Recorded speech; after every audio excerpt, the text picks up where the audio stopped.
right, going live on Facebook and YouTube just for a few minutes. Let y'all know what we're talking about before we drop that new episode when it comes up. Grand Rising Kings and Queens. This is the Great Debate Show. I got my guys with me. Hope you can hear them on Facebook. I know they can hear you guys on YouTube. Terrence Smith, Nick Ely. I'm Jarvis Jeffries. Let's get this thing cracking. Here we go.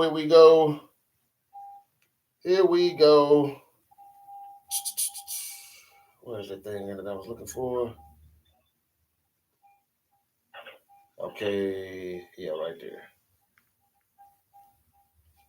Now that I can hear. That car. Cool. Here we go. All right. Yo. Let's go. It's the Great Debate Show. Jarvis Jeffries, Terrence Smith, Nick Ely. We're all back.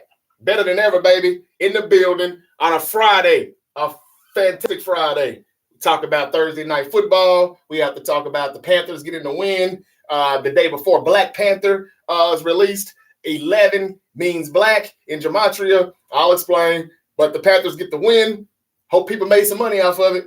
We also have so much more to talk about in football. Week 10 predictions. Man, the 49ers took a hard, devastating injury once again with Jason Verrett. Thought we were going to get him back to pretty much replace Emmanuel Mosley, who's out for the season. That is not looking good right now. And so much more to talk about. Josh Allen and the Buffalo Bills. Is his elbow injury going to affect OBJ from signing there? Is he going to Dallas? Is he going to Green Bay? So much to talk about and discuss right now on the Great Debate Show, available wherever you get your podcast. Follow and download. Guys, how y'all feeling, man? Hey, I feel good here, man. How you guys doing? It's a good morning. It's a little chilly out here, but it's a good morning, man. Friday. Looking forward to the weekend. It's good. All right. Yeah, the chill is trying to creep up, and I'm not happy. It is definitely coming. All right, guys. Winter is coming. All right, Sting. Okay, so yeah, we got all these games to talk about, but we're not going to focus on a lot of those games this weekend, just the more intriguing ones. And but first, let's get this thing cracking with our debate that we were talking about with the best defensive players in the NFL. And a lot of people have their opinion. A lot of people think it's Micah Parsons. It seems like only Niner fans are saying Nick Bosa. A lot of people still think it's TJ Watt when he's healthy, but he's not right now. Hell, Von Miller. Some people think his name should still go on the list, which is remarkable in my opinion, considering how long he's been around in the NFL. So I'll start with you guys, though. Who is the best NFL defensive player right now before we get into these games? Right now. Yeah, I mean, like I was saying in the tweet, man, I'm going to roll with Michael Parsons. I just think that he's so electric, and what he can do playing linebacker, cover linebacker, and of course pass rush abilities.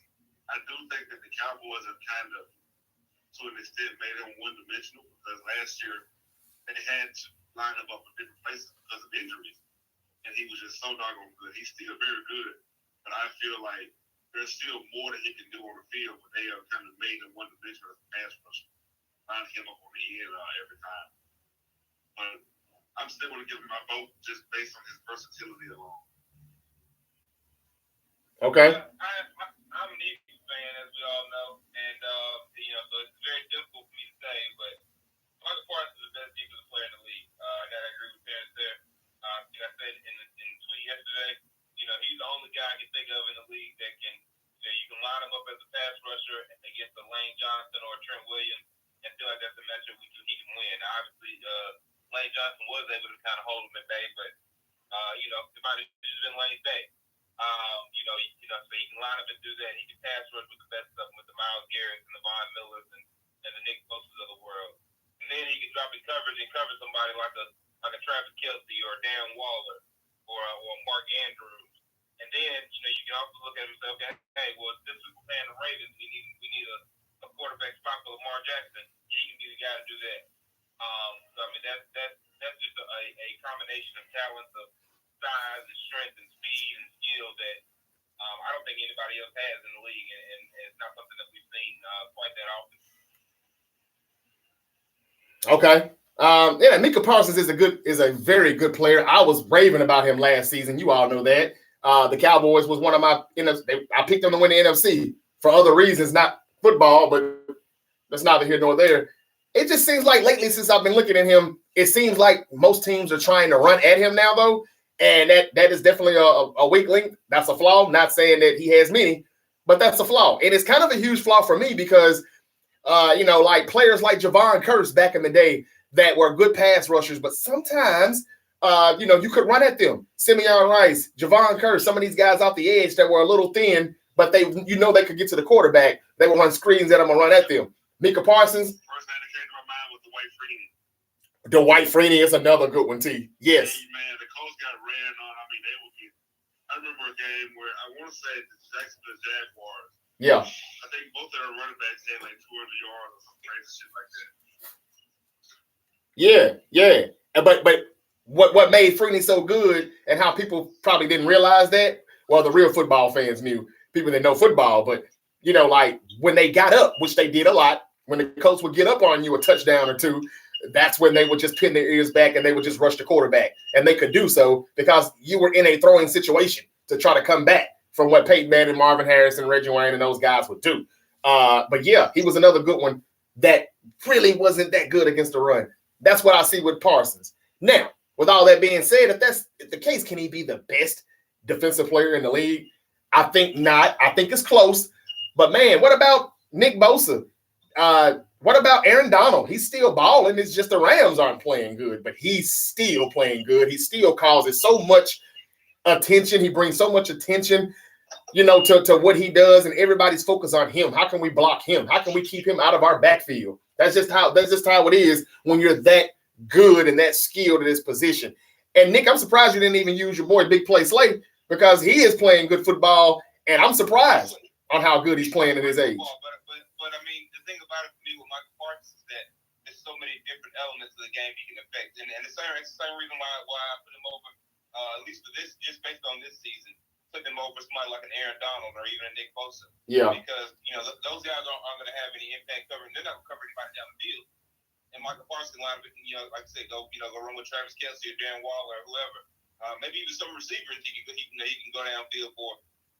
In a pinch. Right. He's going to line up to be your start cornerback by any stretch of the imagination. But, right. Hey, if it's a big time third down play, you're like, all right, we'll get this look.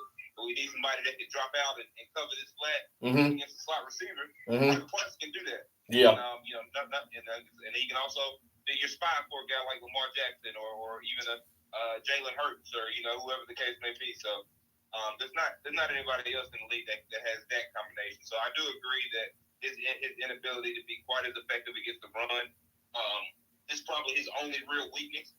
But I can't really hold it against him because, again, he's 240 pounds. I mean, that's not really his job. Right. Well, okay. All right. I'm going to say, just for now, I need to see a little bit more, but just for now, I'm going to still roll with and I know this is the easy pick, but Aaron Donald's still probably the best defensive player in all of football still, just because of what he brings to the table, what he can do, and how much attention that he brings to himself. Everybody has to focus on him. When there's other people, like, damn, we don't care about Ramsey. We don't care about whoever else is coming out the edge. We don't care about that linebacker, that corner, that safety. We got to focus on Aaron Donald. I'm going to say, we got a cornerback that we signed in free agency from Kansas City, Charvarius Ward. Before he pulled his groin, and I don't know, he's been kind of week to week on that. He's tried to play through it, but you can tell that it's bothering him. Before that groin injury, he was looking like a damn good player that nobody's talking about because the Niners, you just think of the 49ers as a defense as a whole. But that guy was holding his own whenever somebody would throw it in his direction, whenever somebody targeted his receiver. So he's been playing pretty good football also. But anyway, that's enough. We just wanted to just chime in on it because that was the topic of discussion on social media yesterday with the Great Debate Show. And you can follow the Great Debate Show. Just type it in the search page on Facebook, the Great Debate Show, and you can get in on all of our debates. We're going to come back and we're going to do something else on the next episode, and it will not be sports. Finally going to get us a debate in where it will not be sports. All right, so now, guys, before we get into the Week 10 games, first let's talk about Buffalo. The Buffalo Bills have been considered the Super Bowl champions already, favorites. I mean, they're heavy AFC favorites going into the season. I only had them losing like 2 games. They've already lost those 2 games, however, and they've lost them within the division, something that no one expected. That's to the Bills. That was to the Jets just this past week. And now Josh Allen has a injury with his elbow, and it's some nerve stuff going on in there. I don't know the exact word for it. I think it's UCL or something with a C in it. It's going on in his elbow, and it could really, really, really harm his throwing. And I don't even think he's going to play, guys. It may be Case Keenum starting up for the Buffalo Bills as they host the Minnesota Vikings. My question to you guys are, has the Buffalo Bills Super Bowl window kind of been closed shut, or at least is it in doubt now that Josh Allen may miss some games here? And if he does OBJ still sign there? We don't know where he's going, and we're going to talk about OBJ in a moment. But is he going to mark this team off the list if Josh Allen misses games? If this is his throwing arm on top of that, it could affect him. Now, I seen him throw a 50-yard bomb after the injury in last week's game when they were trying to come back and get the win. But still, that was still during the game. We don't know what that elbow has, we don't know how it's feeling and what's going on now. He's day-to-day. Give me your take. We'll start with Terrence. What do you think about Buffalo's Super Bowl chances now with their quarterback? It's kind of iffy with his elbow. Well, I think it's absolutely a red flag. First of all, the red flag is just the fact that they've gotten beat by some teams that they might have to see again. There's no guarantee that they won't have to see the Jets in the playoffs. We got to keep in mind that, hey, Rich Ryan's Jets never won a Super Bowl, but at the time, the Tom Brady Patriots were the Buffalo Bills of the AFC East, and those Patriots did not want to run up on those Jets, right? Like those Jets would, at the very least, give them tough games if they didn't beat them in the playoffs. They just couldn't. And one year they couldn't get past Pittsburgh, I think is what it was. Mm-hmm.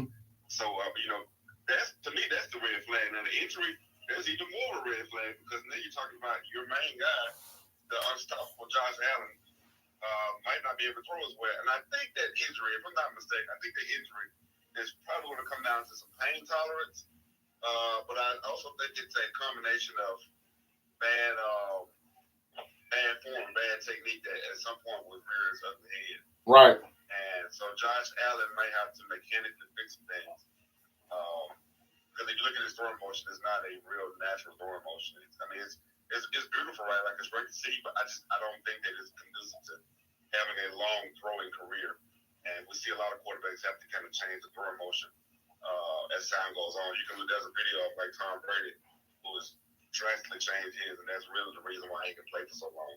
Payne didn't change his, and Drew didn't change his, and you see what happened. Those guys had injuries, and Father Time.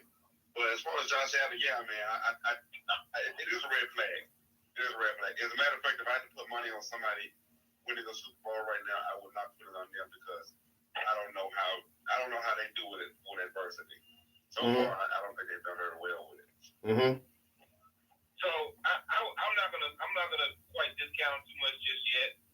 The injury on Josh Allen was an impact injury. There was a video he was throwing a pass and there was a defender that kind of hit the ball as he was going forward with his arm. So that's what caused the injury. It really all depends on how much of an effect the injury is going to have on Josh Allen. If it's a 1 week, maybe 2 week injury, that's something that they can survive. But if it gets any longer than that, I mean, hey, their division turned out to be much more competitive than I think anybody really anticipated with the Dolphins and the Jets. And so, with that being said, they definitely can't afford him to be out for too long. I'm not sure if he's going to play this week. They've been kind of close-lipped about it. I know he didn't practice. I believe that was Wednesday. I'm not sure if he practiced on Thursday. So that's usually kind of your telltale sign. If a player didn't practice Wednesday, Thursday, or he participate in the walkthrough, today and do that whole deal. But if he didn't practice Wednesday or Thursday, it's not a great look. That being said, obviously Josh Allen knows the offense. Obviously if he can play at all, it's better than having Case Keenum on the field. So it may be a situation where they're going, hey, we're holding them out of practice and then hit you ready to go on Sunday.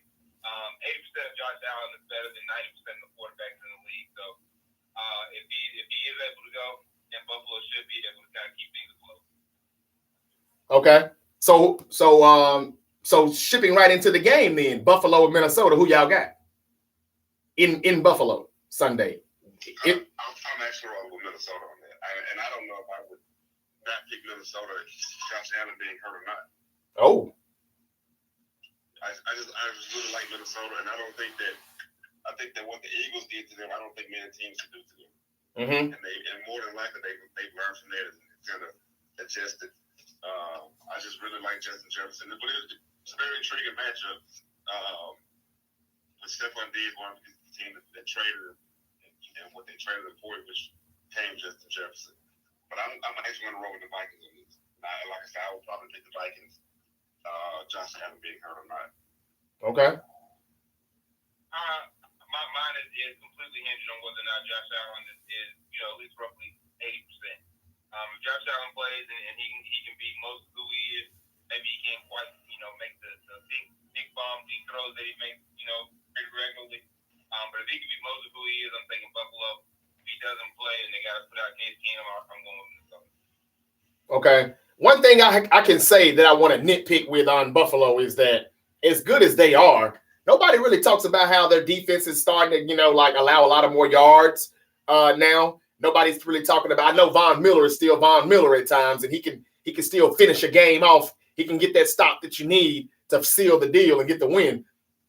He's still that guy I can see now in Buffalo. But other than that pass rush, they're not that good right now in stopping the run. They're allowing some rushing yards. And the defense, as a whole, and what about the running game or the lack thereof? They still just don't commit to the running game, and it's cold in Buffalo. You can't be throwing the ball all willy-nilly when January gets here. I know it's not December or January yet, so with that being said, I'll take Buffalo. I think that they win, even with Case Keenum. I think they can win this game if they slow it down and run the ball more, keep it more balanced. They throw the ball too damn much, even though they are good at it. Balance it up.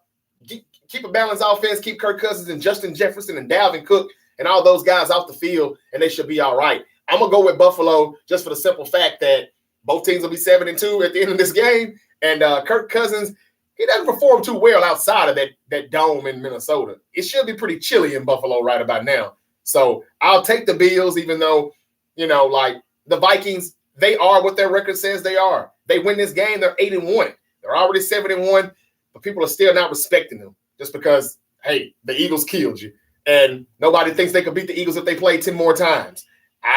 That's not me. I'm not saying that, but I'm just saying. I'll go with Buffalo. I'm sure you are. Nick.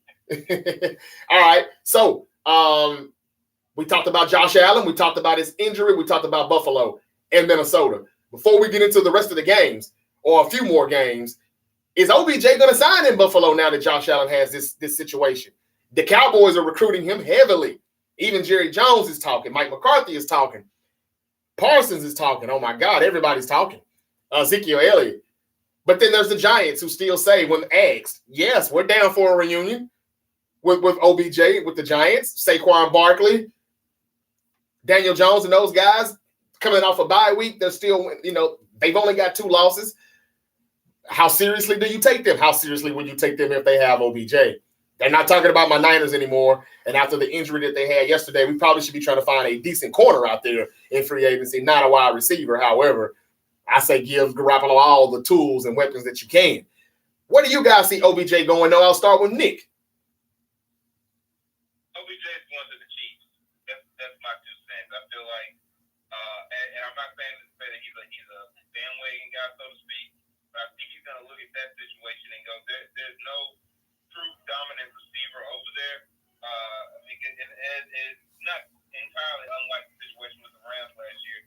I know Cooper Kupp had an incredible season, but if you're OBJ, you're looking at that and going, there's nothing that guy does that I can't do, and that I don't think me at my best can do better than what he does.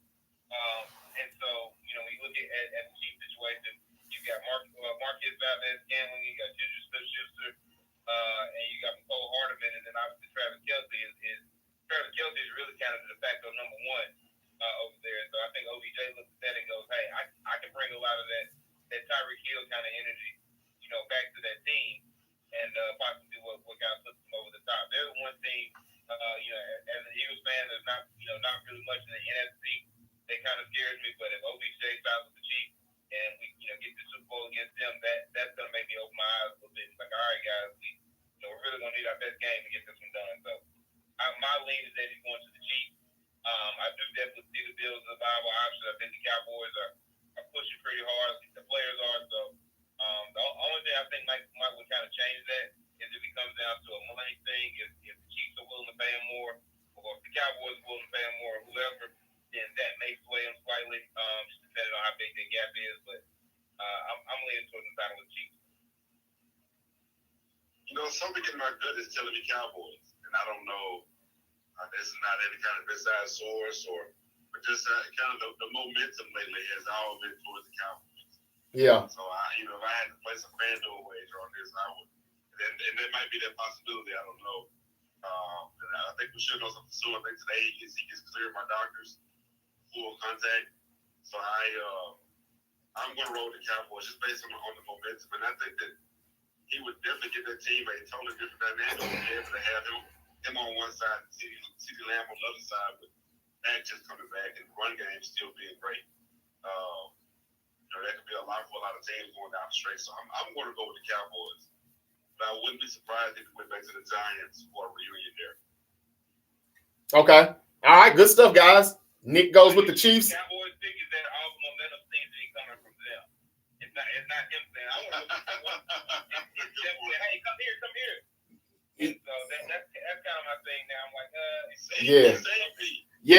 Yeah, that's another thing. I think he might have already done it at this point. So I think he's looking at this thing and going, man, the Cowboys, they're going to be, kind of in a wild card fight, obviously. But the Chiefs, they're going to win their division.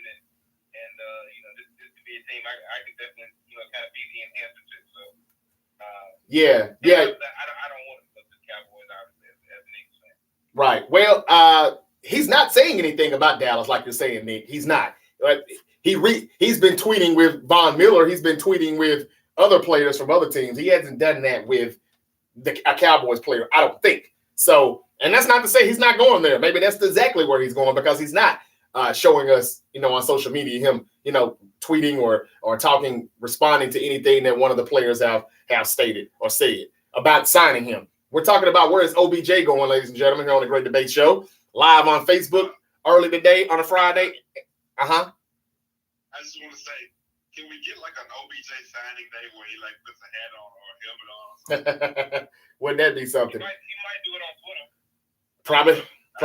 Probably so. I'm not sure where he's going to go, guys, but I'm going to stick to what I said. If he goes to Kansas City, I still think that's being greedy, even though I know they don't have Tyreek Hill anymore. They've shown us that doesn't matter. They're still good. They're still going to move the chains. They're still going to put up points and get yards and get touchdowns, and they're going to score, and they're going to whoop your ass. They're showing us that without Tyreek Hill, without OBJ.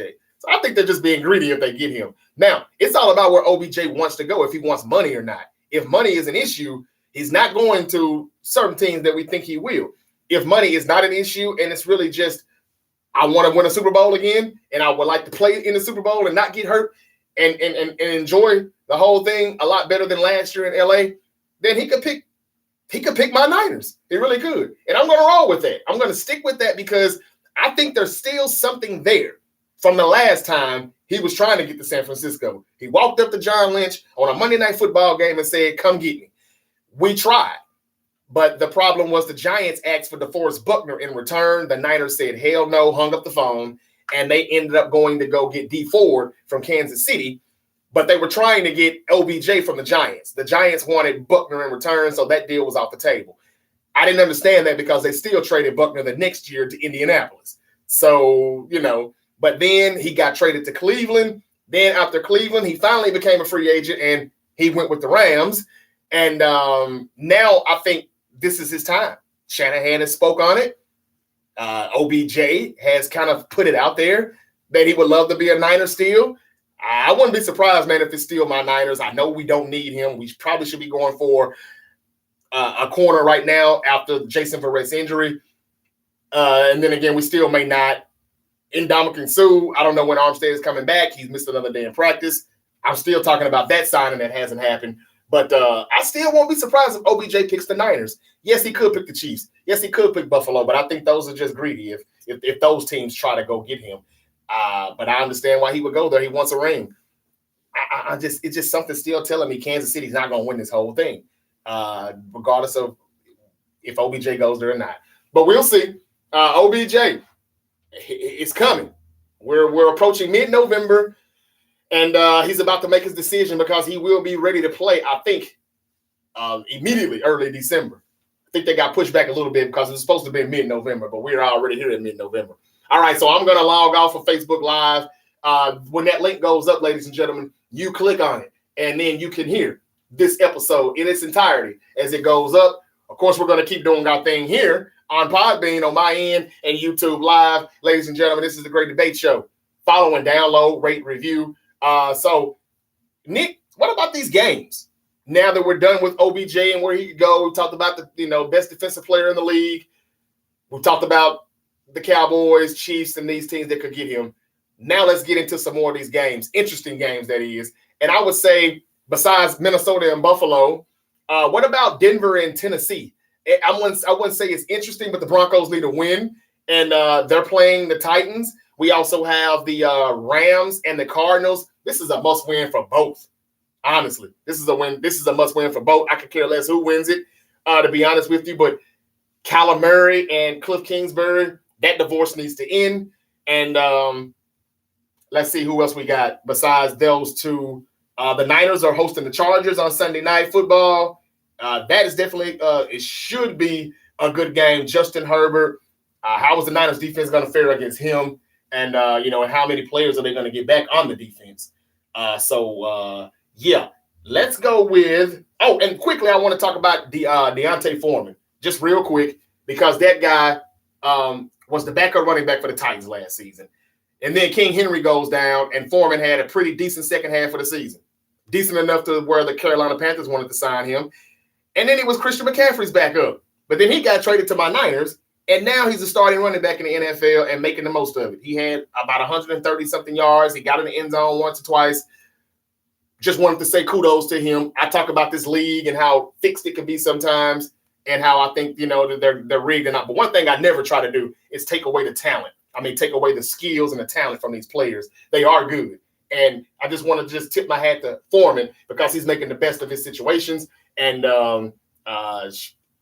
whether you call it luck or he's just blessed or whatever, this is a good thing for him because now he's finding himself as a starter. And if you told me that he's running behind Derrick Henry, I would say, you ain't going to never get the ball, bro.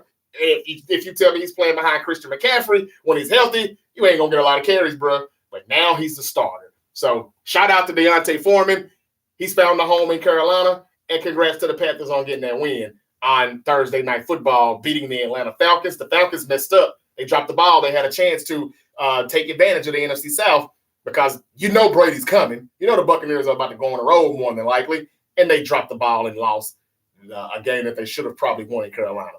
Okay, so looking at the games, guys, who do y'all like in the matchup between Seattle and Tampa Bay? That's what we'll go with that one before we get into the Niners and the Chargers. Tampa Bay and Seattle were playing in Germany on Sunday morning, and this is a game that nobody expected for it to be, anything meaningful. But Geno Smith and the Seahawks lead the NFC West, and that kills me to say that out loud, but they do. And they are going to be playing the Buccaneers. Buccaneers have been struggling. They barely won last week. Who do y'all have, starting with Terrence? Buccaneers, Seahawks in Germany. It's like you just said, the Buccaneers are more than likely about to go on the road. It's very impressive what the Seahawks have been able to do this year. We couldn't all expect them to be tanking it and in a running for a first pick, and here they are leading their division. But I do think it's time for Tampa and Brady to get together. And also, Brady is 3-0 in international games. So you know how we are about streaks around here. I'm going to expect for that streak to keep going and for Brady to be 4-0 in international games and for the Bucs to get the win. Yeah, I'm a little torn about this one because, the Seahawks have had a much better season than I think anybody predicted going into it. Smith obviously has looked very very much revived his career down there in Seattle. Looking at the lines in the game, they've got Tampa Bay actually as a 2.5-point favorite, which I was surprised by. I don't know. Tampa Bay was able to get it done last week, but it's hard for me to really put a lot of faith in them going forward. They, obviously Tom Brady is Tom Brady, and it's very hard to bet against. And it does seem like a setup for him, a setup game for him to kind of get, beat a good team and be able to kind of get some momentum going forward. But I'm gonna roll with the Seahawks, man. I think people have been trying to wait for the other shoe to drop in Seattle, all year. And they've only lost 3 games and won 6. And I see them leaving Germany at 7-3. I think the Seahawks go out there and get it done, and I think they need to start getting some more respect.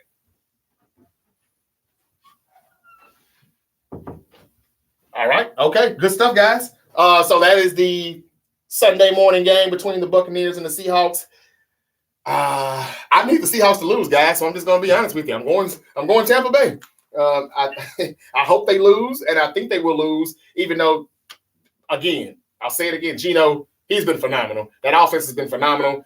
And every week that Geno Smith wins and Russell Wilson loses, it makes Terrence look smarter by the day on what he said about Russell Wilson possibly being a system quarterback. We'll keep coming back to that, depending on how, this season goes. All right, so the Giants host the Texans. Not much to talk about there. The Lions and the Bears are on a roll. I think they're about to go on a little roll here, maybe. Adding Chase Claypool and things like that. And Justin Fields is really starting to find his way here. We see now that he is what we thought and hoped that he would be. And that when the team starts getting better or a little better, or he just starts to see in the field a little bit better and the game starts to slowing down for him, you realize that, okay, yep, they made the right move. So that the Bears host the Lions. I'm pretty sure the Bears will probably get that win. Jacksonville at Kansas City, nothing to talk about unless the Jacksonville Jaguars upset the Chiefs. Then we'll talk about it on Monday or Tuesday's episode.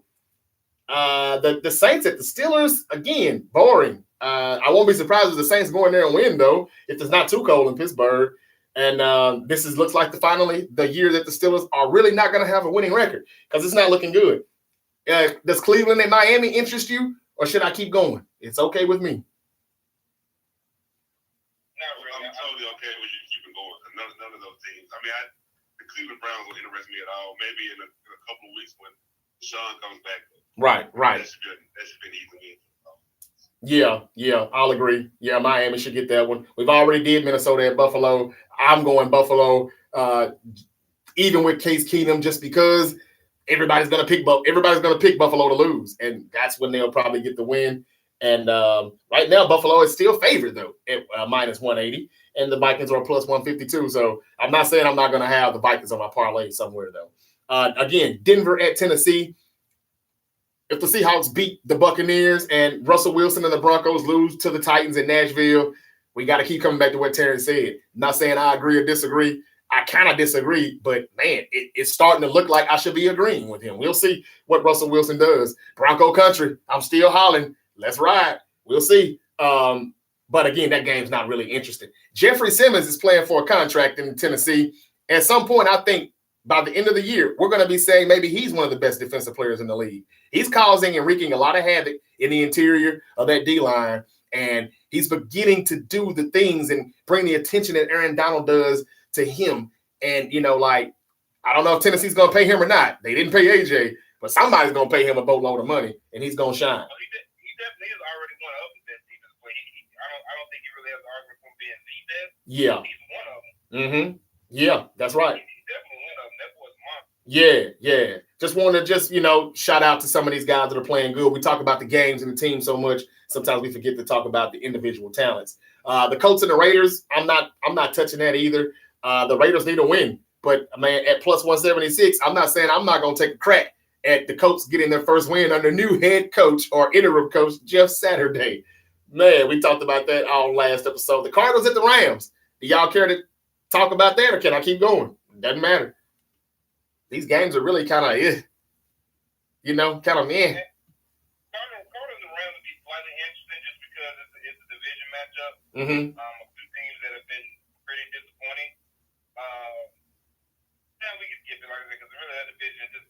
Seahawks or the 49ers, though. Yeah. And even the 49ers got the ground to make up. That's true. That is true. They do. Okay. So we talked about the who else do I have here? Oh, who was that? Okay, here we go. Cowboys at the Packers. That is one that I'm sure everybody is interested in. And not just because it's the Cowboys and the Packers. It's not the 90s. But again, it's always still a good time to see the Cowboys and Packers play each other. You think about their old Brett Favre days, Trey Aikman and all of that stuff. The Packers need a win, y'all. 5 straight losses. But the Dallas Cowboys don't give a damn about that. The Cowboys are balling right now. They've got their man Dak back. They're starting to get the swag back. Everybody's just feeling themselves right now, and they think OBJ could be approaching. So, guys, who do you have? It's getting cold up there in Green Bay, Wisconsin, though. The Cowboys have to go up there to Lambeau. Keep that in mind. And keep in mind all the things that Aaron Rodgers does to the Dallas Cowboys that he's done in his entire career, and that has embarrassed him. He may not beat the Niners in the postseason, but he'll beat the Cowboys in a phone booth. But this isn't the same Packer team. So, guys, who do y'all like in this game? Cowboys at Packers. You know, it's funny you mentioned that because I was just about to make the analogy of Aaron Rodgers to the Cowboys the same way that Rich Miller was to the Knicks. His best moments always comes against his team. So if they are going to have any kind of sign of turning the season around, it's got to happen Sunday. And I just got to say this: it doesn't happen Sunday. It might be time to go on a run down for the rest of the year and see what you got in your backup because the season would absolutely be over. Starting to hear that more about benching him, yeah. Yeah, but I'm rolling with Dallas. I don't think that Green Bay is capable of doing that this year. Even if Aaron has a good game, the Cowboys are just so much better team. And honestly, the Cowboys are better built for the cold. This is the problem with Green Bay. They're not a tough team anymore. You know, back in the Brett Favre days, they can run the ball and they can play tough defense, but they don't do that now. They just rely on Aaron Rodgers to be Aaron Rodgers. And he can't do that. They don't win, and I don't think they'll win Sunday for the same. Yeah, I think even I wouldn't say quite more so than the offense this year, but the defense has definitely been I would say more so than the offense. The reason I would say the defense has been a little bit more of a disappointment even than the offense is because we had higher expectations of the defense going into the season. And so, maybe this is a situation where they show up and are able to kind of stymie the Cowboys offense to some extent. And if that's the case, then the game could get interesting. But I think I agree with you, Terrence. I think I'm going to roll with the Cowboys as much as it pains me to say it. I'm going to roll with them to get this one done. The Packers, at the end of the day, they're just not good anymore. Aaron Rodgers is still, one of the most talented quarterbacks in the league now, and certainly, arguably the most talented that we've ever seen. But he doesn't have anybody to throw the ball to, and he can't run routes and throw the ball to himself. So, with that in mind, it's kind of hard to have any faith in him to go out there and get it done. So, I'm gonna go with the Cowboys. Okay. Yep. You know me, guys. I have to be a little different. But I'm going to say the Packers are going to find a way somehow to win this game after 5 straight losses. And just the fact that Aaron Rodgers somehow, some way, always finds a way to embarrass the Dallas Cowboys. I don't think he's embarrassed them, but I think somehow, some way, he just finds a way to get the win. I know the Cowboys' defense is good, but, man, I don't know. First of all, well, I don't know. I was going to ask what's going on with Randall Cobb, but it doesn't matter. I'm going to say Green Bay's going to find a way to get this win. I'm sure I'll be wrong, but I don't know, man. He just always beats the Cowboys. I don't see it being any different regardless. The Cowboys can just have a bad day. Maybe they'll screen the Cowboys to death. You can run at Micah Parsons again, something that I've said to slow him down. Some of the things that they kind of do to Bosa and the Niners, kind of beating us at our own game and jet sweeping us, just whatever they can do to keep those guys from rushing the quarterback. Now, again, if the Packers get down, it's over with. They got to throw more, and here they come. But if they can keep this game close, I'm going to say somehow, some way, Green Bay gets the win here. Mike McCarthy, how he will be received when he comes to Lambeau Field, I think is also very important. I don't know. Will he get boos? Will he get cheered? Seems like he's very emotional about going back there to Green Bay, and I'm sure that the fans will be, pretty happy to see him there. But I don't know if he gets the win. I do agree with you. I think the Packers' path to a victory actually goes through Aaron Jones. And they need to use him more. That's another one of their issues. They definitely need to use him more. I'm not saying the Packers are about to. They haven't been able to because they keep getting down in games. Yeah, that is true. That is true. Okay. They do use him in the passing game, but with the passing game they use him in, it's kind of an extended running game more so than a true passing game. So yeah. That's kind of the issue there is that they're losing. They can't feed him as much as they feed Aaron Jones as much as they would like to. I think if they're going to get it done this week, that's the path to it. Mm-hmm. To go through up to those that two-headed monster running back. Right. Yeah, and something to watch out for. I saw a report maybe yesterday or the day before where the Packers receivers are actually pissed at Aaron Rodgers because they're tired of being the scapegoat. It's just he didn't show up for training. He didn't show up on OBJ. Yeah, absolutely. So I wouldn't be surprised if you see some, I don't know, maybe some half-hearted efforts from some of the receivers. It'll be the cases. At the very least, it's something to watch out. Yeah, that's right. Good stuff, T. They did come out and make those. We did hear those comments being said on yesterday. I don't know if it was Bleacher Report or whoever, but it definitely makes a lot of sense and can't argue with any of those receivers that are saying that. I just said the last episode, you all, that Aaron Rodgers is plenty to blame. While we're trying not to do that, I think we should be, and he should be held accountable. And a lot of those reasons is because I saw a lot of, inaccurate throws, a lot of bad decision making. And that's something that Aaron Rodgers hardly ever does. Again, me and Nick were talking before the season started, and I said that as good as Aaron Rodgers is as an arm talent, from an arm talent point of view, he always seems that when the game matters the most, he's playing not to lose the game. He's not playing to win it. Nick debated with me on that. Whenever you're ready to have that debate again, of course, not this episode, Nick, I'm here for it because I'm telling you once again, when he needs to make the plays, he's not really just taking the shots. He's not being that aggressive when he needs to. He's just trying to say, I didn't lose the game for you. Well, except for last week, because we all know he lost that damn game. 3 interceptions. He only threw 4 last year, and he threw 3 in one game. This is not the same Aaron Rodgers. T, you make a good point. But with all that stuff coming out, this is the reason why I think they want us to all pick Dallas. Watch out for Green Bay getting this win. Now, San Francisco hosting the Los Angeles Chargers on Sunday Night Football. Let's see. Who do you got on that game, guys? I don't know about any injury report, who will be playing or who will not. I know Justin Herbert will be, but as far as Keenan Allen and Mike Williams, who both missed last week's game and still got a win in Atlanta, barely, but they got it. I don't know who's playing. They both may be back for this game. They probably missed last week because they were ready for San Francisco. They felt like they needed to sit out and get ready for San Francisco. I'm not sure. But Terrence, Niners hosting the Chargers. The Niners look very explosive the last time we saw them on offense. But the defense keep taking these damn injuries, man. The outside was going to look really good if Jason Verrett didn't get hurt, but he did.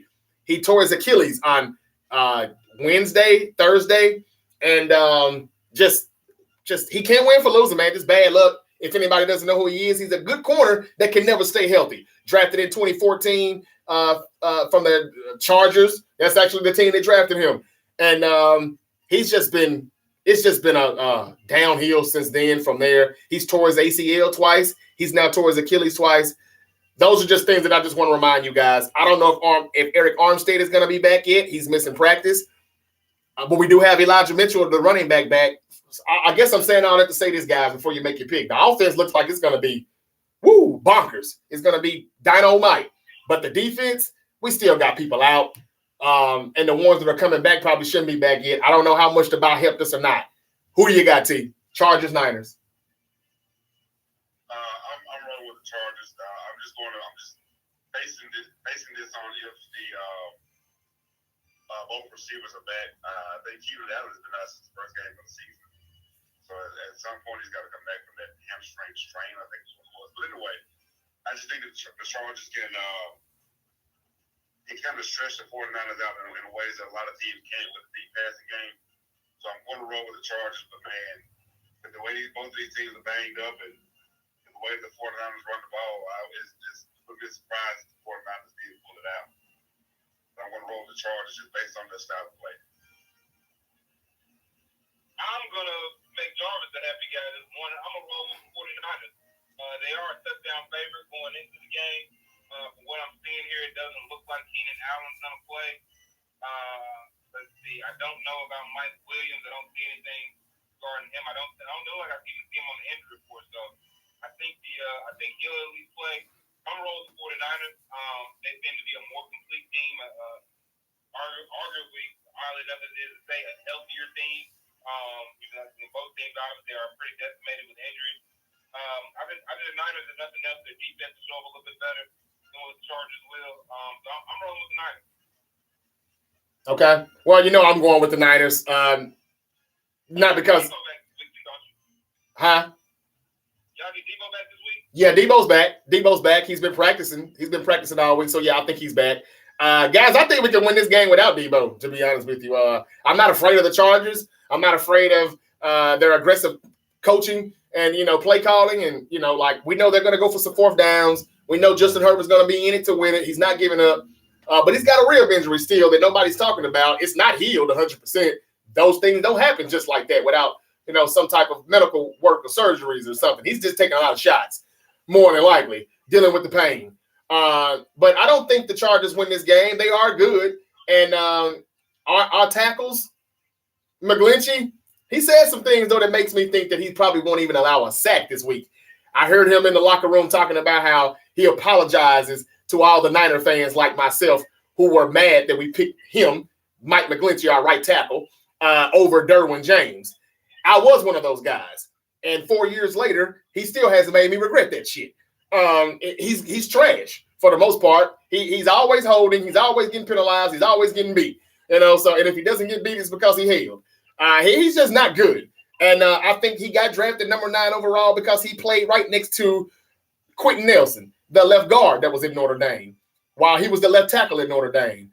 But that's neither here nor there, because he said that is the reason why I think he may keep Khalil Mack, Joey Bosa, or whoever. I think he may keep them out of the backfield and keep his quarterback clean. Even though he's not good, he may have a good game.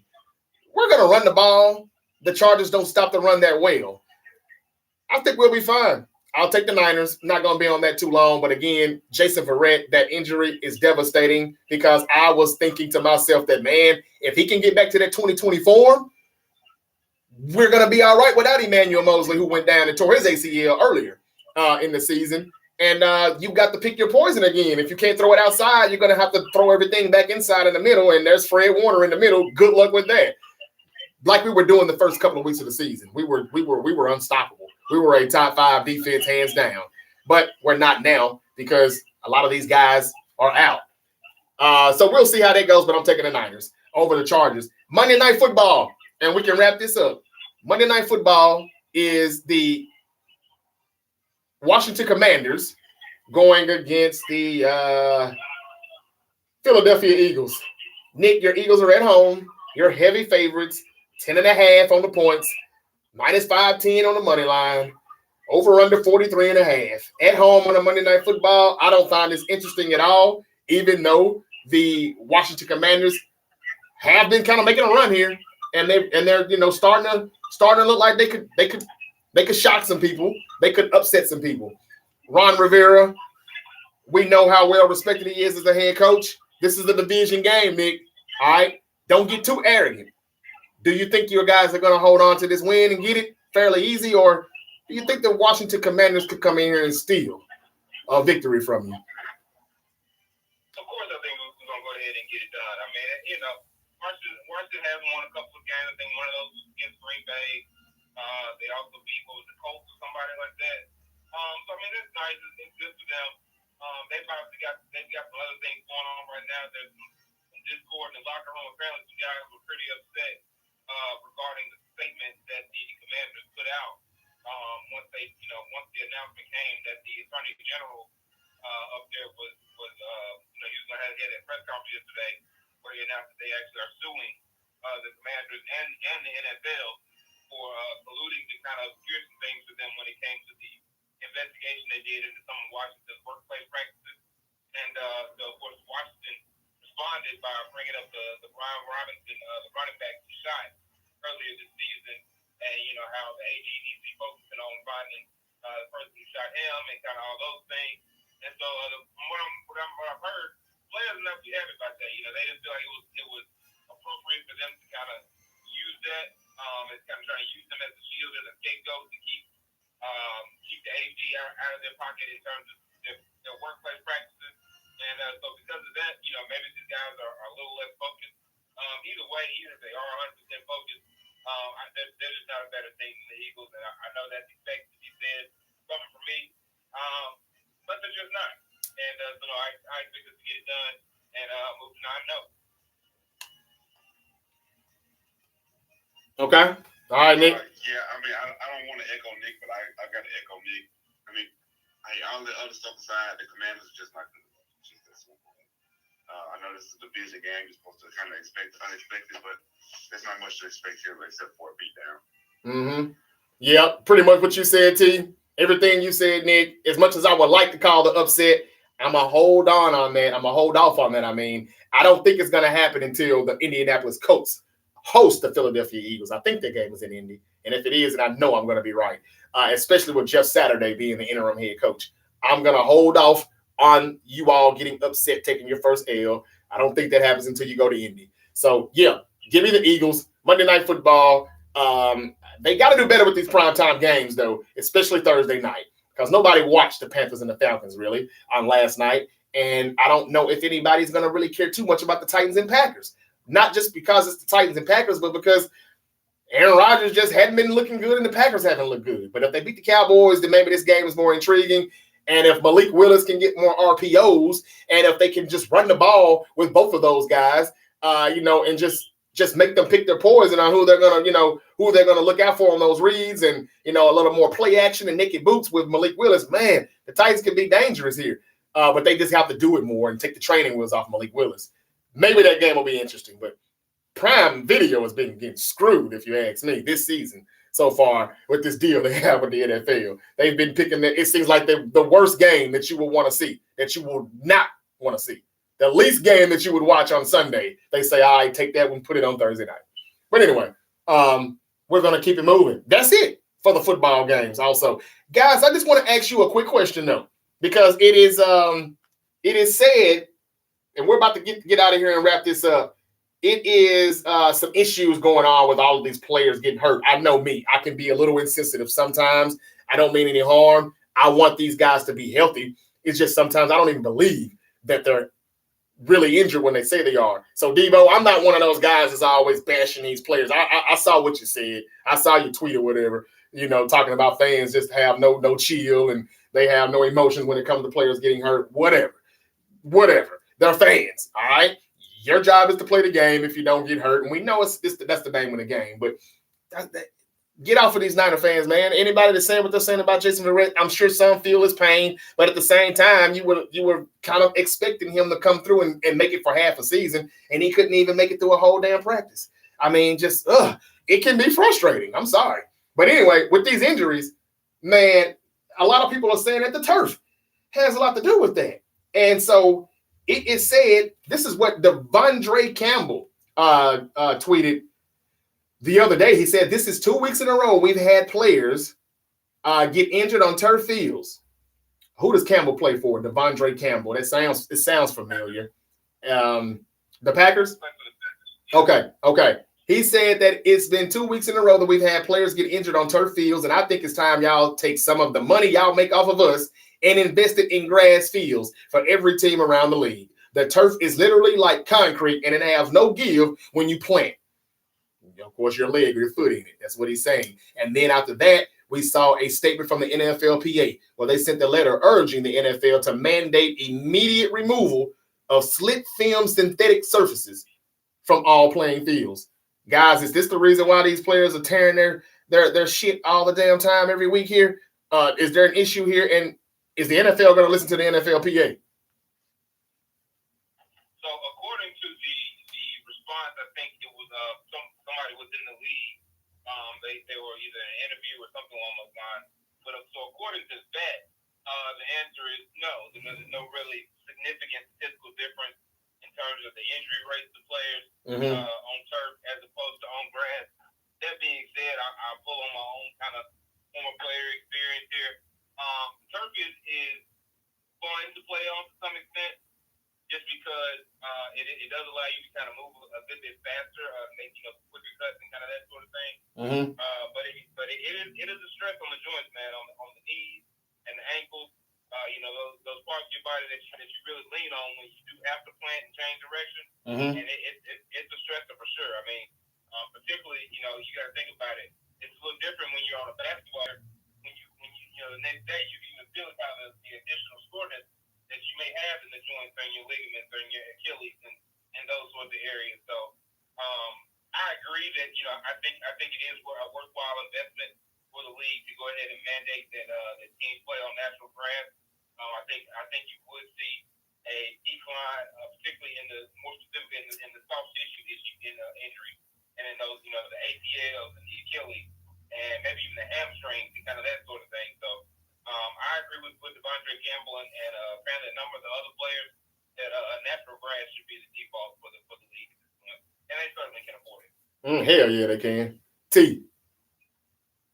If the player said, I automatically agree with it. It's just that simple. They're the ones that's out there. They're the ones that they know their body. They know what they feel. I roll with that. That's it. I couldn't agree with you more. That's exactly all I was going to say too, T. If the player said it, damn it, I believe it. It sounds sense. It makes sense to me. We've all been on the football field before. We played a little bit at some level. And if it's basically concrete, hell yeah, some stuff going to get tore when you plant that foot, man. And we're watching it happen. Nick Bosa and Solomon Thomas was bitching about what happened at MetLife Stadium last year. I mean, in 2020, when they both tore their ACLs on the same damn play on that turf.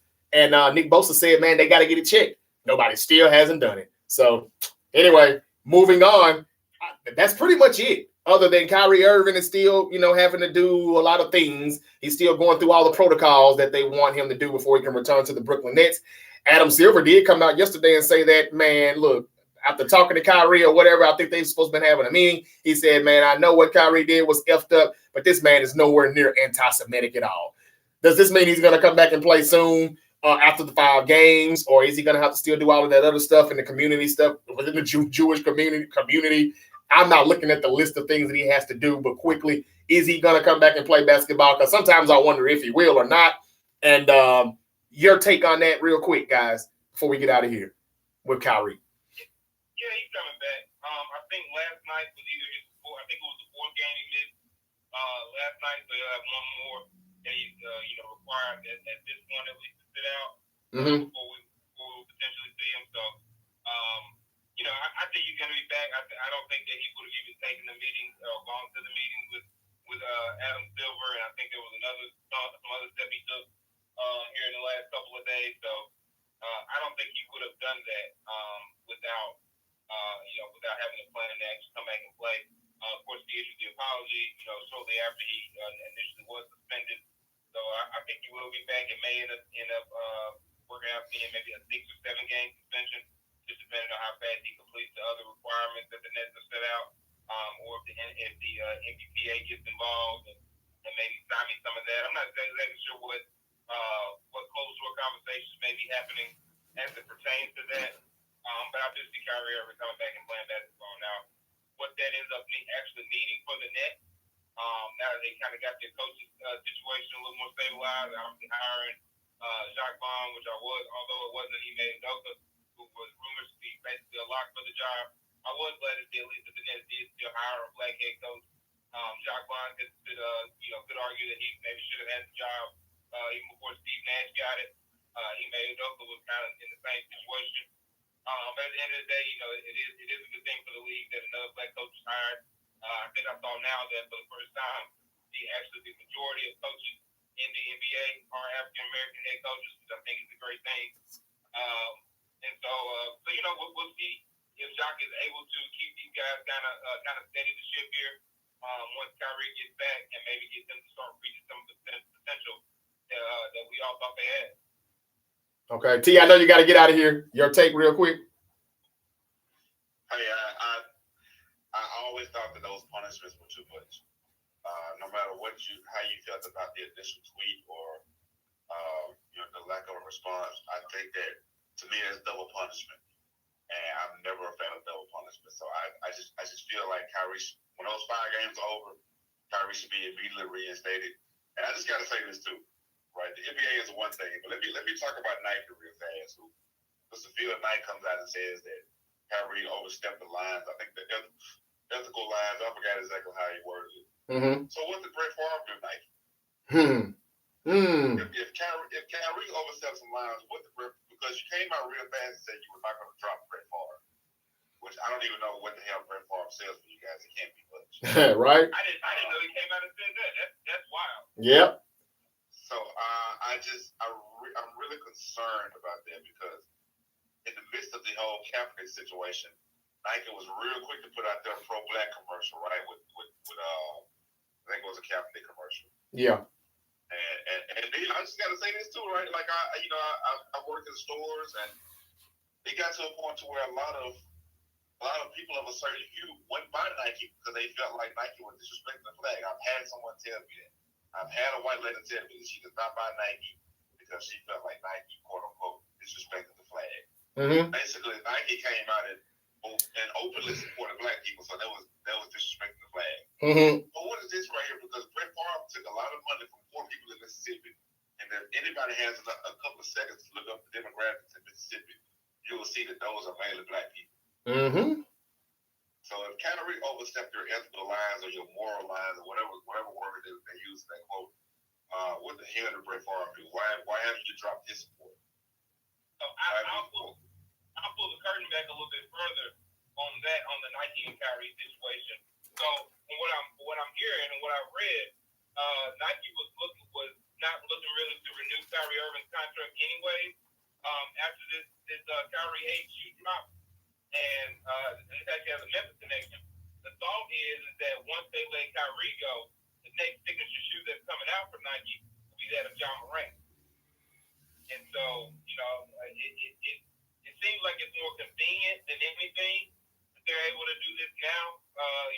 With kind of what the situation Kyrie put himself in.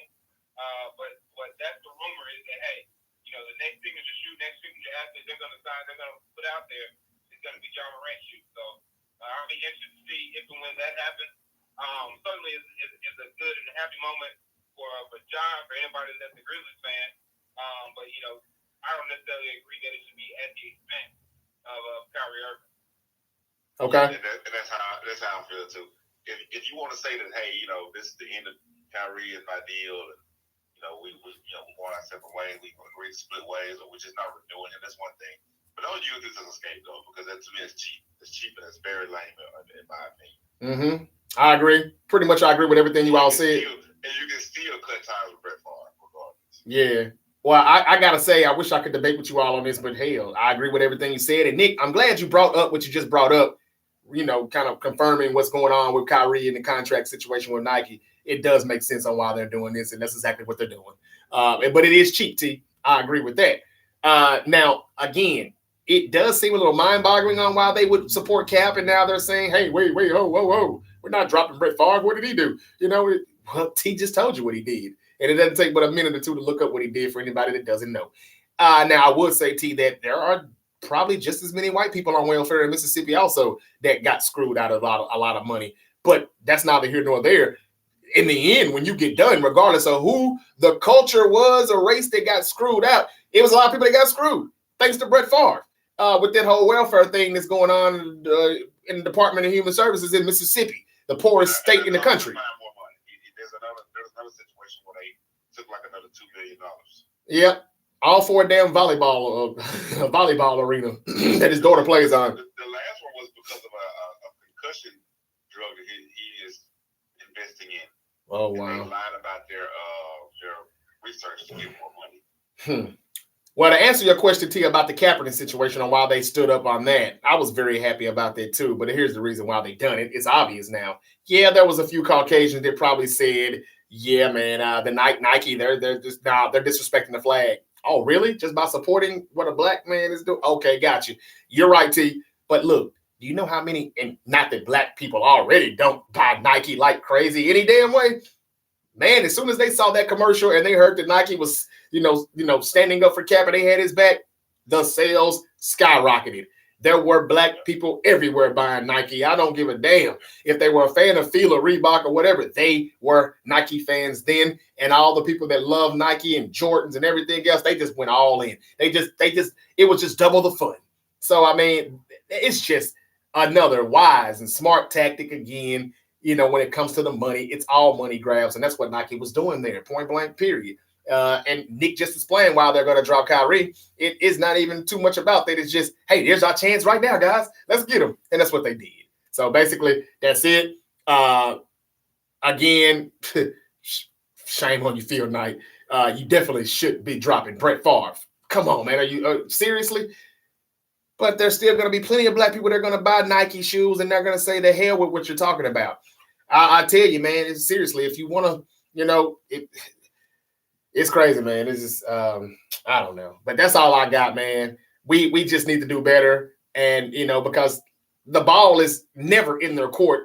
We just think it is, and I'm not even just talking about a culture or one race. I mean, just do what's right. No matter what color you are, how you look, what culture, just do what's right. And if you can not, buy things from Nike, or if you cannot give the football, the NFL, the ratings, or the NBA, the ratings or whatever for what they're doing, and Brooklyn Nets and what they're doing, stop buying the merchandise, stop buying the tickets, stop giving them the viewership. They would have to fold. It's just something that we never do. They would have to fold. The only way that they're going to actually get put in their place is if somebody tells them all of this stuff is now owned by black people. Then we'll stop, because we don't support anything black, and I'm speaking on black people. But that's neither here nor there either. This has been a great debate show. We talked about Kyrie. We talked about Josh Allen's injury, where OBJ could be signing, who's the best defensive player in the league. We gave you Week 10 predictions, and briefly recap Thursday Night Football, Atlanta and Carolina. That's it. Brady and Geno Smith, a showdown in Germany. Nobody thought that would be interesting, but it will be on an early Sunday morning. I hope everybody does good with their gambling and their bets if they do bet. And if you don't, congratulations. That's good. Because if you win when you don't bet. You win, you really do win when you don't bet. Because if you were betting, you would see why I say what I say about the league. It just shows you every time, if you watch the gambling, if you watch the FanDuels and the DraftKings, this stuff can't be real. And again, congratulations. We didn't even say it, I don't think, to the Houston Astros. They won the World Series a week ago. I don't think we mentioned it. But we want to congratulate Dusty Baker and the Houston Astros, and he will also be returning. Me and T are going to try to squeeze some wrestling stuff in, because it's so much to talk about. Saraya and Britt Baker, Sasha Banks possibly coming back to WWE. It wasn't AEW. She was just trolling. But just so much to talk about. Saw her and Naomi at the Black Panther Wakanda Forever release on the red carpet with Big E and all those WWE people. So she's not going anywhere. Bray Wyatt, T, I know there's a lot of you got to talk about on that. And we got to squeeze a wrestling episode in, maybe on an early Sunday fun day. But that's all I have, ladies and gentlemen. Is there anything that you all want to briefly say or whatever before we get out of here, guys? Upset pick of the week: Ole Miss beats Alabama at home tomorrow afternoon. There we go. And I second that. Okay. Well, you know what? Let me triple that.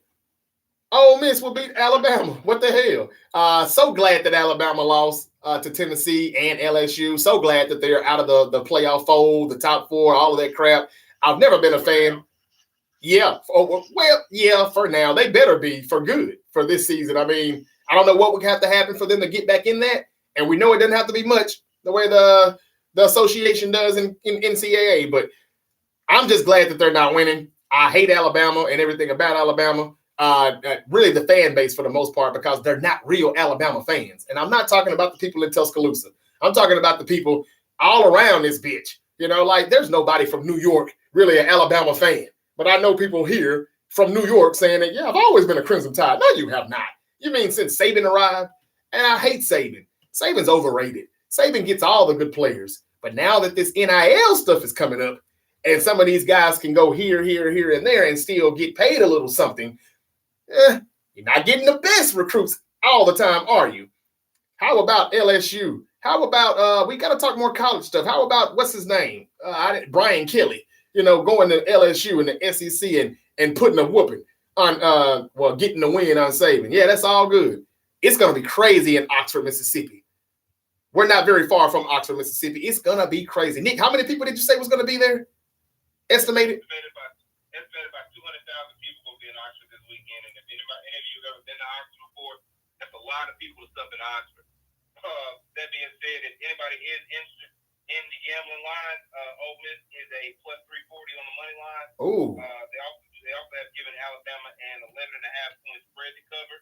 I think at the very least, you would be safe taking Ole Miss to cover that 11.5. So I'm leaning towards putting them on an underdog ticket and taking them on the line. Good tip. Good tip. All right, that's good stuff. And yeah, we're Alabama, Ole Miss, and Oxford, Mississippi, baby. Plus 340. I'm taking it. All right, that's it. We're out of here. I hope everybody has a fantastic Friday. Thank you for watching us on YouTube Live, on Facebook Live. The new episode is about to go up. Everybody on Podbean, everybody at Amazon Music, Spotify, iHeartRadio, Apple Podcasts, Google Podcasts. We appreciate it. You could have been anywhere in the world right now, but you're here with us, and we appreciate it. Jay-Z versus Nas. I think we're going to go with that one on the next debate. On the next great debate show. Nas dropped another album today, and it's King Disease 3. And that means that's 4 albums that he's dropped, because he did 2 last year, and Jay-Z hadn't dropped an album yet. Has he gave us some good feats here lately? Yes. But not even an EP or a single drop. Is it time that we say Nas has took the crown back from Hove? I don't know. Some people think that Hove never had the crown. But we're going to talk about it because it's Hove and it's Nas. I think that's what we're going to do on the next one. We'll see. But we got so much more to talk about. Who's the GOAT in comedy? We're going to start giving you these episodes somehow, some way in the middle of the week, or maybe on the weekends. I don't know. But yeah, people are coming to us saying, man, yeah, I'll be here for that. Women are saying they'll be here for that. You know, the R&B stuff and all of that. We got to get more of that in here, not just all sports, but we do appreciate everybody that's been here with us for that. That's all I got, guys. I hope y'all have a great day as well. It's time to get out of here and try to do what we do, man. Y'all have a good day. Everybody have a good day. And man, y'all please, man, be safe out there. You know, guys. All right, ladies and gentlemen, thank you for watching the Great Debate Show. Available wherever you get your podcast or right here on YouTube Live. It's been a pleasure. Again, Spotify, iHeartRadio, Google Podcasts, Apple Podcasts, new Amazon Prime, Amazon Music also. We're there. Thank you again for watching. And go Niners. Bang, bang, Niner game.